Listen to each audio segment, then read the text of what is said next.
કહેવાય છે મિત્ર એવો શોધવો કે જે ઢાલ જેવો હોય, પણ જ્યારે ઢાલ જ તલવાર બની જાય ત્યારે પરિણામ કેટલું ભયાનક હોઈ શકે તેનો જીવતો જાગતો કિસ્સો જૂનાગઢ શહેરમાંથી સામે આવ્યો છે.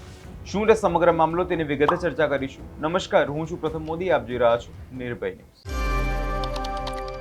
જૂનાગઢના કઠિયાવાડ વિસ્તારમાં ગઈકાલે જે ઘટના બની તેણે સમગ્ર પંથકમાં કાયદો અને વ્યવસ્થાની સ્થિતિ સામે અનેક સવાલો ઊભા કરી દીધા છે.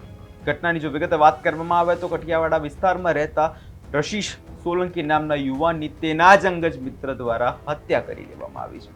જેની સાથે હસતા હસતા રમતા રમતા જે સમય વિતાવ્યો હોય, જેની સાથે સુખ દુઃખની વાતો કરી હોય, એ જ મિત્ર સામાન્ય તકરારમાં હત્યા કરી નાખે એ રશીકે સપને પણ નહોતું વિચાર્યું.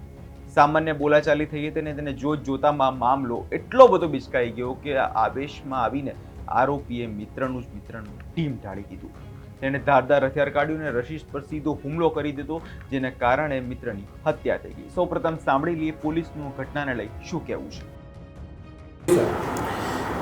ગઈ તારીખ 1-2 માર્ચના રાત્રિના રોજ એ ડિવિઝન પોલીસ સ્ટેશન વિસ્તારમાં કડિયાવાડમાં જે બનાવ બનેલો, જેમાં મરણ જનાર રાશિશ ઉર્ફે વયુ સોલંકી, જે મૂળ જામકાનો વતની હોય, તે જૂનાગઢ સિવિલ ખાતે લઈ ગયેલ. ત્યારબાદ રાજકોટ સિવિલ હોસ્પિટલમાં સારવાર માટે દાખલ કરવામાં આવેલો. ત્યાં સારવાર દરમિયાન ફરજ પરના ડૉક્ટરે તેને મૃત જાહેર કરેલો અને એ ડિવિઝન પોલીસ સ્ટેશન ખાતે આ બાબતે છે ડીઓ જાણ કરવામાં આવેલી.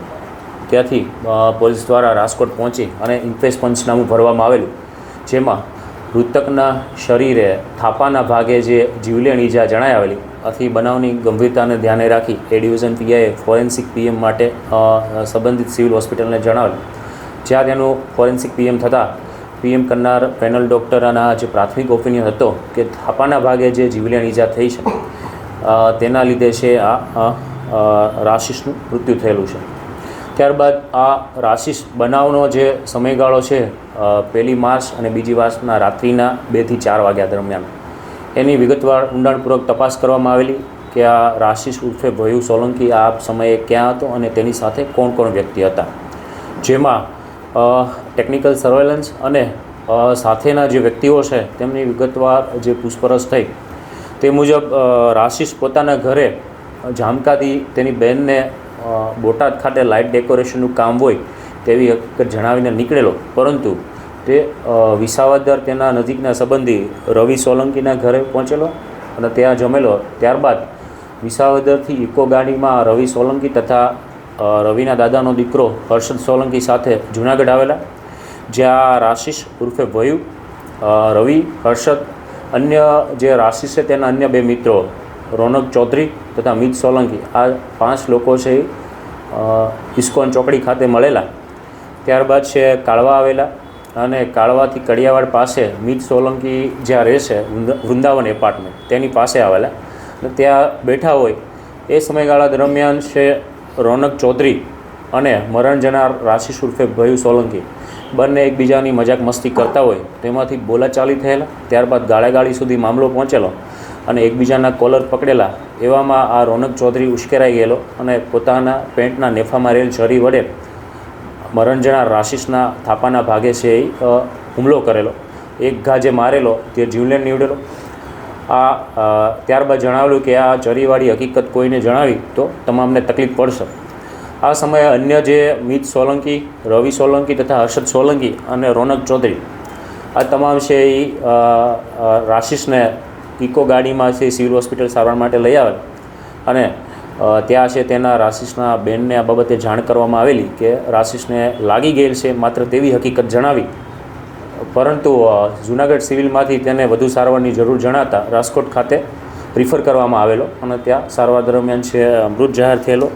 મુખ્યત્વે આ આરોપી રોનક ચૌધરી છે મજૂરી કામ કરતો હોય અને બોલાચાલી ગાળાગાળીમાંથી બનાવની શરૂઆત થયેલી, અચાનક ઉશ્કેરાઈ જાય અને ચરી વડે છે હુમલો કરેલો છે. હાલ આ રોનક ચૌધરીને છે એ રાઉન્ડઅપ કરવામાં આવેલો છે. આગળની તપાસ એ ડિવિઝન પીઆઈના કરી રહેલ છે. સાહેબ, આ હત્યા થઈ છે આખું સામે કઈ રીતના આવ્યું, પોલીસે કઈ રીતના આખો ભેદ મૂક્યો? 1-2 માર્ચના જે બનાવ બન્યો અને ત્યારબાદ રાશિશ તથા તેના નજીકના સંબંધીઓએ જે વિગતો જણાવેલી કે પડી જવાથી કે ગાડી પરથી પડી જવાથી અથવા તો વાગી ગયેલું છે એવી હકીકત જણાવેલી. પરંતુ આ રવિ અને અન્ય જે હર્ષદ સોલંકી તથા મિત સોલંકી આ તમામની પોલીસ દ્વારા યુક્તિ પ્રયુક્તિથી પૂછપરછ કરવામાં આવેલી. પહેલાં જે હકીકત જણાવતા હતા તે મુજબ ઇકો ગાડી તેમને કડિયાવાડ મૂકી ગયેલી. ત્યારબાદ ફોન આવતા ફરી તેમને લેવા આવેલી. તો આ તમામના CDR ચેક કરતા આ CDRની સાથે સાથે એમની વિગતવાર પૂછપરછ કરતા અંતે આ રવિ, મિત અને હર્ષદ આ ત્રણેય કબૂલાત કરેલી કે ખરેખર બનાવ છે આ પ્રકારે બનેલો. પરંતુ રોનક ચૌધરીએ જે કહેલું કે આ ચરીવાળી વાત કોઈને કરી છે તો છે એ મુશ્કેલી પડશે, આથી ગભરાઈ ગયેલા અને આ હકીકત છુપાવેલી. છેલ્લે જ્યારે અંતિમ વિધિમાં રાશિષના ઘરે ગયેલા ત્યારે રવિ સોલંકીએ છે રાશિષના સિસ્ટર નેહાબેનને આ વાત કરેલી કે ખરેખર રોનક ચૌધરીએ એને ચપ્પુ મારી દીધેલું છે, જેના લીધે છે એને ઈજા થઈ અને સારવાર માટે મોકલી આપેલો. તેનાથી પોલીસને આ તમામ કડીઓ મળી આવતા A ડિવિઝન પોલીસ સ્ટેશન ખાતે આ ગુનો દાખલ કરવાની તજવીજ શરૂ છે અને આરોપી પણ રાઉન્ડ અપ કરેલ છે. રોનક ચૌધરી વિરુદ્ધ હાલ કોઈ ગુનાઓ નોંધાયેલા નથી. મજૂરી કામ કરતો હોય પરંતુ સખતમાં સખત સજા થાય તે રીતે કેસ પેપર તૈયાર કરવાની તજવીજ ફોરેન્સિક. એક તરફ હોળીનો તહેવાર છે ત્યારે આ હત્યા થતા શહેરમાં જે તે વિસ્તાર છે તે વિસ્તારમાં અત્યારે અફરાતફરી મચી ગઈ અને સ્થાનિકોમાં ભારે રોષ જોવા મળી રહ્યો છે. સ્થાનિકો દ્વારા પોલીસ પ્રશાસન પર આકરા સવાલો કરવામાં આવી રહ્યા છે કે શું કાયદો વ્યવસ્થાનો હવે કોઈ વ્યક્તિને ડર રહ્યો નથી કે શું. સ્થાનિક લોકોએ તાત્કાલિક જ જે છે આ યુવક છે તેને સિવિલ હોસ્પિટલ પહોંચાડ્યો. ત્યાં તબીબોએ તેની ગંભીર હાલત જોઈને તેને સારવાર માટે રાજકોટ રેફર કરવાની સલાહ આપી, જે બાદ તેને રાજકોટ રેફર કરવામાં આવ્યું. પરિવારની આંખોમાં આશા હતી કે કદાચ બચી જશે, પરંતુ રાજકોટમાં સારવાર દરમિયાન જ રશી સોલંકીનું આ મામલે મોત થયું. ઘટનાની જાણ થતાં જૂનાગઢ પોલીસનો કાફલો જે છે ઘટના સ્થળે પહોંચી ગયો અને હાલમાં પોલીસે હત્યાનો ગુનો નોંધીને ફરાર આરોપીને પકડવા અલગ અલગ ટીમો બનાવી, જે બાદ ચક્રો ગતિમાન કર્યા બાદ જે ટેકનિકલ સર્વેલન્સ અને પોલીસની જે બાતમીના આધારે આરોપીની ધરપકડ થઈ ગઈ. તેની પાછળમાં જે અત્યારે શું કારણ હતું ને બધું પોલીસ અત્યારે તપાસ કરી રહી છે, પરંતુ પ્રાથમિક જે તારણ એ આવે છે કે જૂની અદાવત હોવાનું અત્યારે હાલ માનવામાં આવી રહ્યું છે. પરંતુ સવાલ એ થાય છે કે શું હવે જૂનાગઢને વિસ્તારમાં અત્યારે લોકોને કાયદાનો ડર રહ્યો નથી કે શું? આ વિષયમાં તમારો શું અભિપ્રાય છે તેમને કમેન્ટ કરી ચોક્કસથી જણાવજો અને અમારી ચેનલ નિર્ભય ન્યૂઝને લાઇક, શેર અને સબસ્ક્રાઇબ કરવાનું ભૂલશો નહીં.